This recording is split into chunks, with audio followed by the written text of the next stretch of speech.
মধ্যরাতে পহেলগামের জঙ্গি হামলার বদলা নিল ভারত। এরপরই পাকিস্তানে ভারতের অপারেশন সিঁদুরকে লজ্জাজনক বললেন আমেরিকার প্রেসিডেন্ট ডোনাল্ড ট্রাম্প। দুই দেশের মধ্যে দ্রুত উত্তেজনা প্রশমন চেয়েছেন তিনি।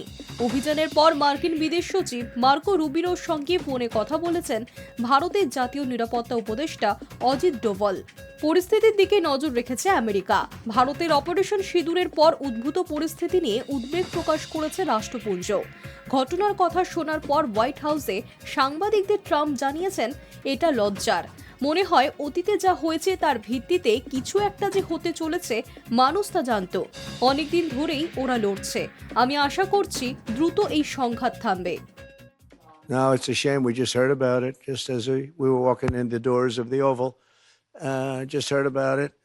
I guess people knew something was going to happen based on a little bit of the past. They've been fighting for a long time. You know, they've been fighting for many, many decades and centuries, actually, if you really think about it.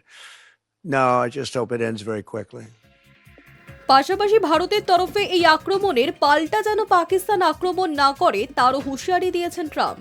তার কথায় ভুলেও প্রত্যাঘাতের কথা ভাববেন না।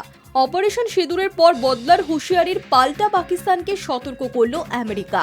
হামলা পাল্টা হামলার জেরে পরিস্থিতি যাতে যুদ্ধের দিকে না গড়ায় তা মাথায় রেখে পাকিস্তানকে সতর্ক করলেন মার্কিন বিদেশ সচিব মার্কো রুবিও। সেখানে তিনি জানিয়েছেন, ভারত এবং পাকিস্তানের পরিস্থিতির দিকে নজর রেখেছে হোয়াইট হাউস।